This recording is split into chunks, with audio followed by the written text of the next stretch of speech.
பர்விந்தாஜ். இன்னைக்கு சைக்காலஜி ஃபேக்ட்ல பொய் ரிலேட்டடான கண்டென்ட் தான் பார்க்க போறோம். அதாவது ஒரு பர்சன் வந்து பொய் சொல்றாங்களா இல்ல உண்மை சொல்றாங்களா? பொய் சொல்றாங்கன்னா அதை எப்படி நம்ம கண்டுபிடிக்கலாம், அதுதான் இந்த வீடியோல பார்க்க போறோம். இப்போ பார்த்தீங்கன்னா ஒரு பர்சன் வந்து பொய் சொல்றாங்க. அந்த பர்சன் வந்து பொய் சொல்றாங்களாங்கிறத நம்ம எப்படி கண்டுபிடிக்கலாம்னா, நம்ம ஏதாவது ஒரு கொஸ்டின்ஸ் கேட்கும்போது அந்த கொஸ்டின்ஸுக்கு ஆன்சர் பண்ணதுக்கு அவங்க என்ன செய்வாங்கன்னா ரொம்ப டிலேயா ரெஸ்பான்ஸ் பண்ணுவாங்க. அதாவது யோசிச்சு யோசிச்சு பதில் சொல்லுவாங்க. இதை வச்சே நம்ம என்ன பண்ணிக்கிடலாம், இவங்க வந்து பொய் தான் சொல்றாங்க அப்படிங்கறது என்ன பண்ணிக்கிடலாம், கெஸ் பண்ணிக்கலாம். அடுத்தது செகண்ட் பார்த்தீங்கன்னா, அதே மாதிரி நம்ம ஒரு கொஸ்டின் கேட்கும்போது அவங்க என்ன பண்ணுவாங்கன்னா அதுக்கு வந்து ரொம்ப டீடைல் எக்ஸ்பிளனேஷன் கொடுத்துட்டே இருப்பாங்க. அதாவது நம்ம ட்ரூத்னா பார்த்தீங்கன்னா சிங்கிள் லைன்ல முடிஞ்சிடும். ஒரு உண்மைனா ஒரு சிங்கிள் லைன்ல முடிஞ்சிடும். அதே டைம் பொய் வந்து பார்த்தீங்கன்னா அதுக்கு ரொம்ப டீடைல் எக்ஸ்பிளனேஷன் தேவைப்படும். அதாவது ரொம்ப ஸ்டோரிஸ் சொல்ல வேண்டி இருக்கும். அப்போ ரொம்ப ஸ்டோரிஸ் வந்துட்டுனாலே நம்ம நினைச்சுக்கிடலாம் இது வந்து என்னது, இது வந்து பொய் தான், இவங்க வந்து பொய் தான் சொல்றாங்க அப்படிங்கறத என்ன பண்ணிக்கிடலாம், கெஸ் பண்ணிக்கிடலாம். அடுத்தது தேர்ட் ஒன் பார்த்தீங்கன்னா, அவங்க டைரக்டா நம்ம கண்ணை பார்த்து பேச மாட்டாங்க. அதாவது ஐ கான்டாக்ட் இருக்கவே இருக்காது. ஐ கான்டாக்ட் இருந்தால் அவங்க வந்து என்ன பண்ணுவாங்க, பொய் சொல்ல மாட்டாங்க, உண்மையை உளறிடுவாங்க. ஸோ இப்படி என்ன பண்ணிக்கலாம் வந்து 3 விஷயம் மூலமா கண்டுபிடிச்சிடும்.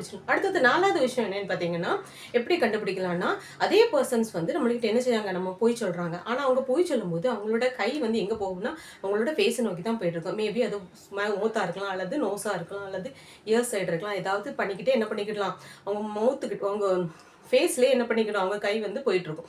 இதை வச்சு என்ன பண்ணிக்கலாம்னா நம்ம வந்து ஐடென்டிஃபை பண்ணிக்கலாம் அந்த பர்சன் வந்து பொய் சொல்றாங்க. இது எப்படின்னா, இதை என்ன சொல்லுவாங்கன்னா செல்ஃப் சூட்டிங் பிஹேவியர். அதாவது நம்ம பாடியே என்ன பண்ணுன்னா சில வந்து சூட்டிங் பிஹேவியரை கொண்டு வரும். அதாவது பாடியில் ஒரு இச்சிங் பிஹேவியர் வரும். ஸோ அதனால ஆட்டோமேட்டிக்காக அவங்க கை என்ன செய்யும்னா ஃபேஸை நோக்கி போகும்.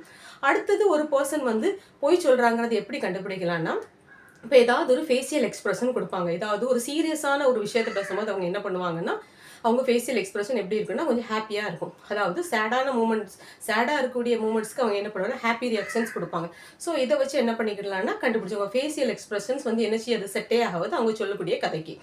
அடுத்தது பார்த்தீங்கன்னா, அதே மாதிரி தான் வேற ஒரு பர்சனை பற்றி பேசுகிறாங்க. அந்த பர்சனோட நேமை வந்து மென்ஷன் பண்ணவே மாட்டாங்க. மென்ஷன் பண்ணாமல் அவன் அந்த பர்சன் இந்த பர்சன் அப்படின்னு சொல்லிட்டு அவங்க என்ன செய்வாங்க, அவன் இவன் சொல்லி தான் பேசுவாங்க. அவங்களோட நேமை வந்து என்ன பண்ண மாட்டாங்க, மென்ஷன் பண்ண மாட்டாங்க.